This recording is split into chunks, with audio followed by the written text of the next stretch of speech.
Bien.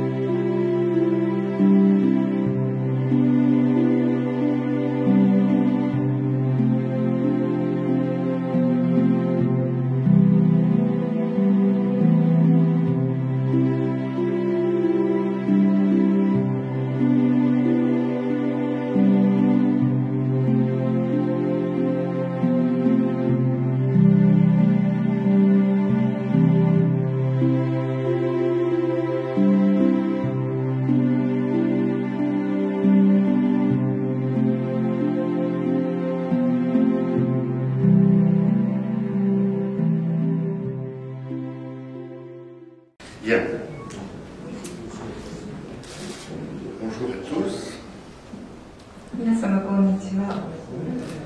Monsieur Hirmatsu, Madame la députée, Messieurs les ambassadeurs, Messieurs les directeurs de musées et de galeries, chers amis, c'est un grand honneur pour la résidence de France, un grand honneur et un plaisir pour moi-même de vous accueillir aujourd'hui avec vos proches et de si nombreuses personnalités pour vous remettre les insignes de chevalier dans l'ordre des arts et des lettres. Vous le savez sans doute, l'ordre des arts et des lettres récompense les personnes qui se sont distinguées par leur création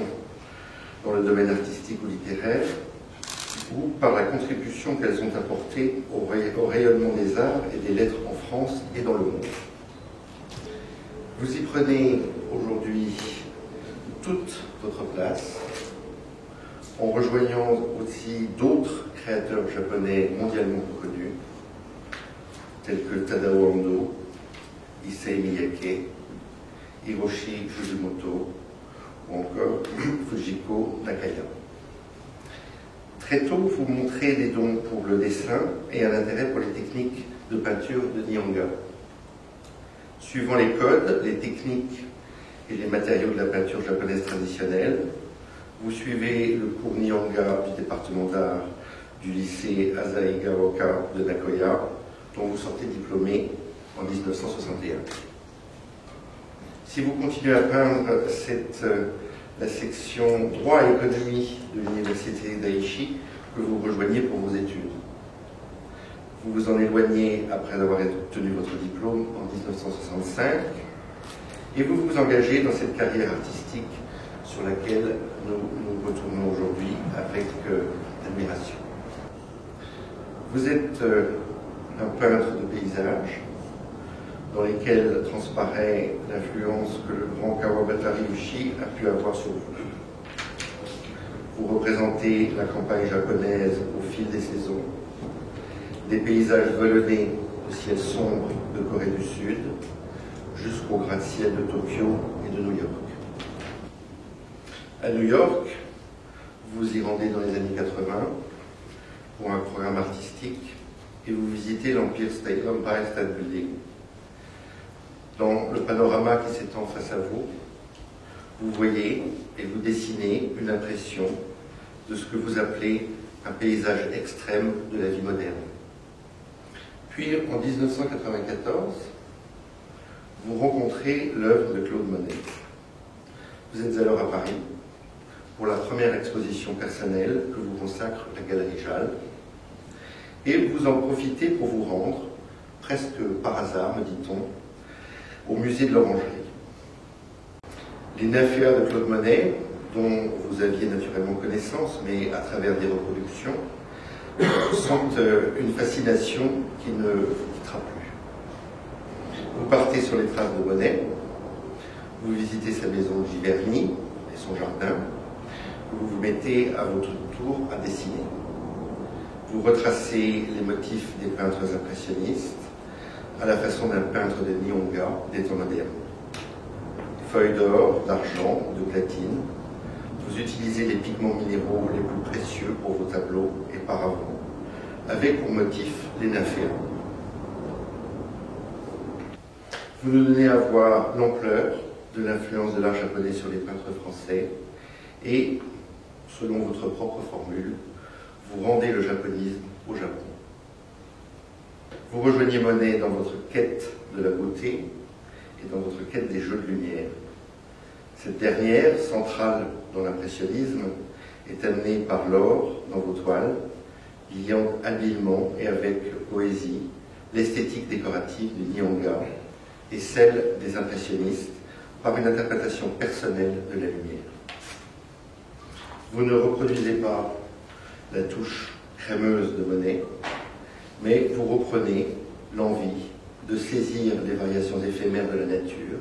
et les motifs qui obsédèrent l'artiste à Giverny, nymphéas, saules et reflets aquatiques, en leur rendant une esthétique Nyanga. L'année 2006 a vu l'ouverture de la salle qui vous est consacrée au musée d'art de Yugawara, où s'exposent vos œuvres. En 2013, c'est le musée des impressionnismes de Giverny en France qui accueille l'exposition personnelle de vos œuvres. Vous êtes aujourd'hui administrateur de l'Association des artistes japonais et du Conseil des arts du Japon, tout en étant professeur associé à l'université Jutendo. En décembre dernier, enfin, le fruit de 3 années de travail est dévoilé à la presse, votre symphonie de nymphéas, réponse à Monet et à ses propres nymphéas. Monsieur Hiramatsu, depuis plusieurs années, vous entretenez ainsi un lien fort avec la France, avec Monet, les impressionnistes et leur histoire, ainsi qu'à travers les nombreuses expositions qui vous sont consacrées dans l'Hexagone, notamment au musée des impressionnismes Giverny. En 2013, l'exposition Hiramatsu, le bassin en nymphéas, hommage à Monet, ou encore en 2018, Hiramatsu à Giverny, dans le cadre des célébrations de l'ère Meiji, sont autant de cadeaux que vous nous offrez et qui nous permettent d'avoir une lecture autre de l'impressionnisme et de l'art japonais. Aujourd'hui, c'est pour votre illustre carrière artistique, pour l'ensemble de votre œuvre éminemment poétique, pour son dialogue constant avec l'œuvre de Monet, pour votre engagement aussi en faveur de l'approfondissement et de l'amitié des échanges artistiques entre nos deux pays, que j'ai le plaisir et l'honneur de vous remettre les insignes de chevalier dans l'ordre des arts et des lettres. Hiramatsu Reiji-san. Au nom de la ministre de la Culture et de la Communication, フランス共和国文化大臣の名において j'ai l'honneur de vous remettre les insignes de chevalier de l'ordre des lettres et des arts. 芸術文化勲章を手話でいただきます。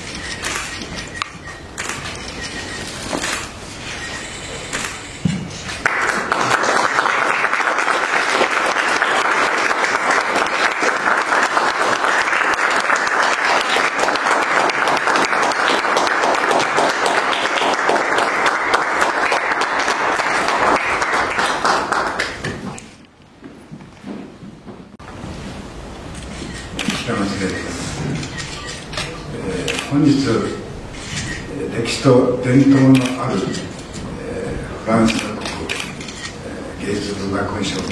シュバリエ長君の永に属する機会におきまして大変、光栄であるとともに誇りに思っております。この機会を設けていただいた、駐日本フランス大使フリップ・ステトン様、それから大使館の皆様に、心より感謝いたしております。今日はという席でございますので、実は、無理の水田のネクタイを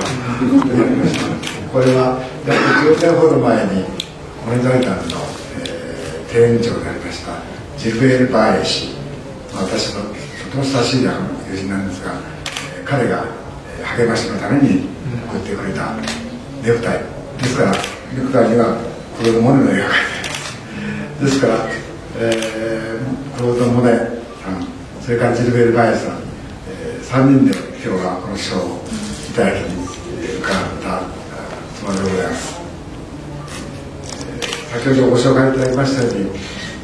16歳で日本画の道に進み、30代から、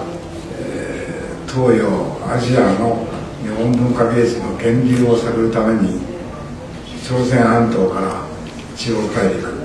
ンド大陸、ずっと旅をし、研究制作を重ねてまいりました。しばらく中断する時期がございましたが、50歳になったぐらいに、美術関係の方から私の絵画はどうも欧州向きじゃないかと、玉瀬さん一遍や飛ばんやということを言われ、指摘を受けました。そこで、その方の発案でパリで、初めての個展をしていただきました。シャンゼリゼのジャルという日本航空のギャラリーだったんですが、その展覧会の機会に、オランジェル美術館でクロード・モネの超大作である91メートルの睡蓮に出会いました。その作品から日本の美の特質である飾り、遊び心、季節、時間を感じ取ったわけです。なぜ油絵の、しかも、ヨーロッパの歴史の中で、特別な意味のあるクロード・モネの超大作睡蓮からこういう感情を日本人が受けるのか、それがとても私にとって大きな課題になったわけです。その頃からジャポニスムの発生と源流を、私自身で探すため、クロード・モネ、エドワール・マネ、フィンセント・ファン・ゴッホをはじめとする印象派の画家たちの日本主義を研究してまいりました。ちょうど50歳からの旅立ちでした。2013年に、元印象派美術館の館長であられましたディエゴ・カンディール様から、ひなわしも遅ればせながら印象派の仲間になったという、それは私にとって本当にこの上ない喜びの言葉をかけていただきました。そしてそれは、確か印刷物の表紙のカバーにもなったと思いますけども、それから研究と発表を続けて、2018年に日本フランス成功160周年記念、そこでは、フランスの、要人の方々、それから日本の政府の方々、皆さんにご覧いただきまして、大変それでいい節目になったというふうに思います。それらの経験を踏まえて、今年2021年には、30年間の私自身の研究成果として90メートル全14点の屏風の連作を完成いたしました。それは睡蓮交響曲というテーマでして、モネのあるいはゴッホのあるいはマネの、日本に向ける眼差し、そういったものと日本人の心を返すということで交響曲というふうに、テーマを しまして、それで、30年弱の最終課題、モネジャポニスムへの結実の時を迎えたと思います。正直言って内心ほっとしておりまして、大きなことを言ったけど本当にできるんかいななんて思われてるかもしれないと思ったんですが、いろいろ困難ありましたけども、とにかくやり遂げたということで、内心自分自身では喜んでおります。この長い間研究を支持して支援くださいました、フランス学士院のアンノ・ロートリル様、セバスチャン・ルコンヌ大臣、モネ財団の奥ガル理事長、それから、元ジベンニ印象美術館のディエゴ・カンディール様、モノ庭の、復元をされた、ジルベール・バヤイ氏、このネクタイのプレゼントしてくれた人ですけど、それから元オルセ美術館の学芸長のシルビー・パタン女子、それから、前ジベンニの印象術館の学芸員の学芸責任者でありましたマリーナ・フレッティさん、それから現在のジベンニ石原美術館の学芸を担当されておられますバネッサ・ゴンド様、他研究者の皆様に本当に、ここまでたどり着けたことを感謝しております。それから、日本フランス文化芸術交流にご支援いただきました、元駐仏大使の小倉和夫様、それからお亡くなられましたけれども、駐仏大使がやられた小松一郎様、それから2018年のジベンニ印象術館の古典開催にご協力いただきました木寺正人様、他代々の最高歴賓の皆様、それから元 OECD 国連大使であられました吉川元秀様、元ドイツ大使になられた中根隆様、そういうたくさんの日本の方々からもご縁や支援をいただきまして、ここにようやく私の研究の課題がたどり着いたわけでございます。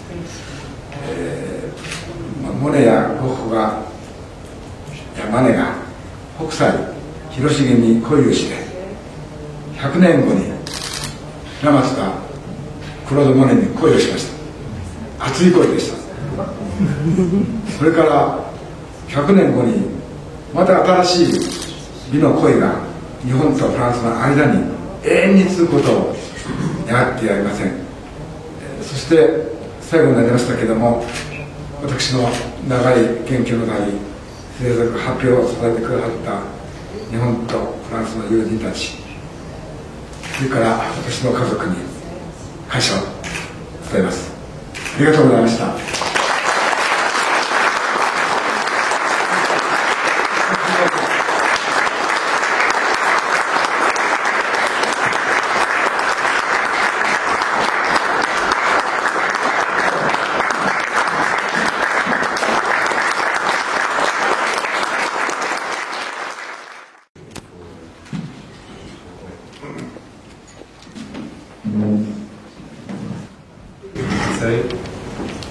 Madame la députée,